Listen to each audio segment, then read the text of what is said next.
E estamos no mês de outubro, o Outubro Rosa. E para falar um pouquinho sobre esse assunto, hoje eu converso com a oncologista, a doutora Melissa Fiorentini. Doutora, seja bem-vinda ao nosso programa. Obrigada, é um prazer. Doutora, para a gente começar o nosso papo, como eu descubro o câncer? Eu consigo descobrir dentro da minha casa? Consegue, mas assim, acho que a importância da gente falar sobre o Outubro Rosa e a prevenção é justamente para que não chegue ao ponto em que você descubra na sua casa. Tem que lembrar que a lesão, para ela ser palpável, ela tem que ter mais de 1 centímetro. Então a importância de você fazer o autoexame é para principalmente conhecer a sua mama, entender que ela não é igual o mês inteiro, os hormônios eles alteram muito a textura da tua mama, e para você notar qualquer alteração o mais precocemente possível. Então a gente tem que lembrar que a mamografia, ela tem que ser feita pela mulher a partir dos 40 anos, justamente porque é através da mamografia que você identifica um nódulo pequeno, ainda não palpável, mas que já é doença.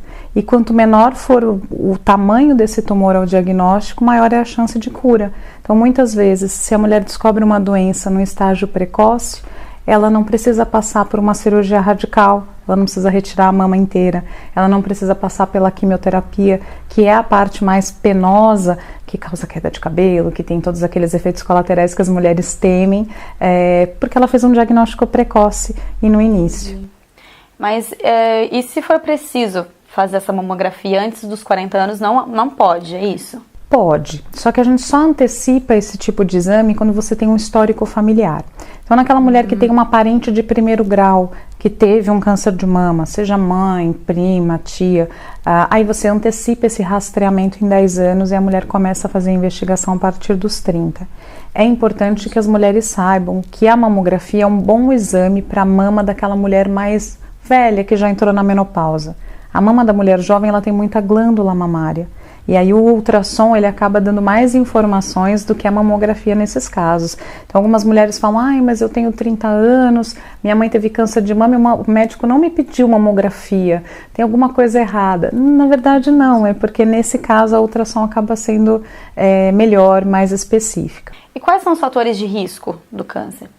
A gente tem vários fatores de risco, tá? Então tem desde o simples fato de ser mulher, que apesar de parecer bobagem, homem também tem câncer de mama, então ser mulher é um fator de risco. Até ter mais de 40 anos, porque o câncer ele é mais incidente, principalmente na mulher na faixa dos 50. E tem alguns outros fatores, como obesidade, que está muito linkada já com o câncer de mama. Essa associação já está bem estabelecida na literatura médica.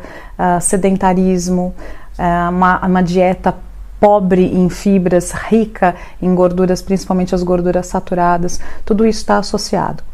É lógico que tem algumas outras coisas, tem fatores genéticos também. Então existe uma mutação genética, que é a mutação de um gene chamado BRCA, que está associada a câncer de mama e de ovário.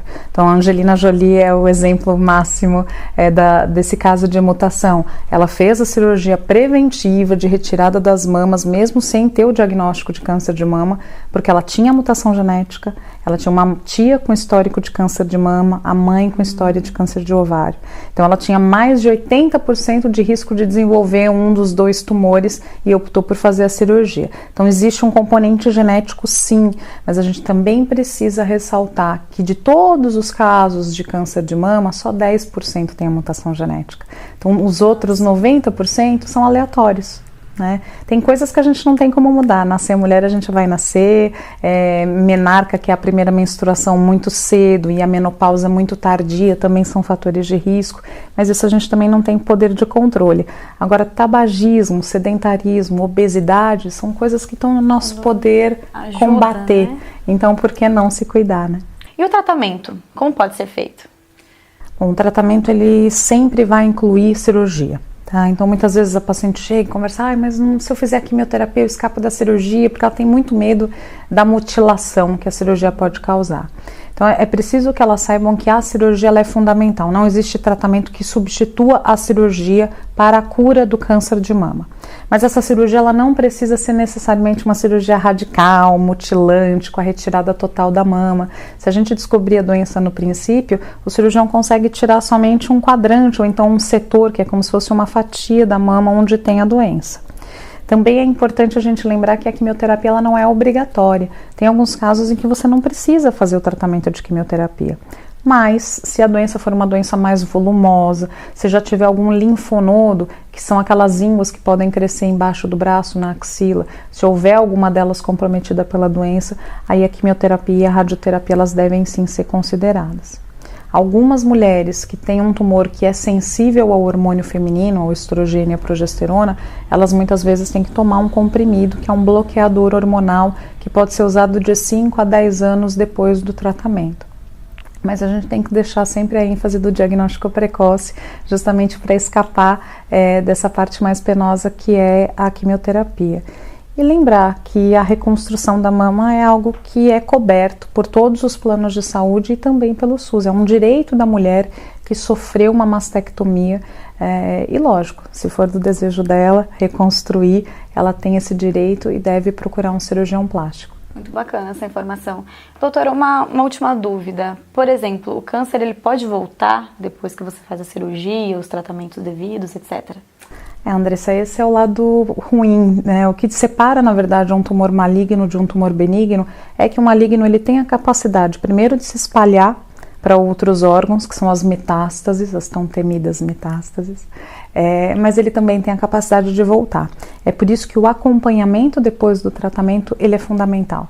Uma mulher que teve um câncer de mama, ela não vai terminar o seu tratamento e dizer adeus para o seu oncologista.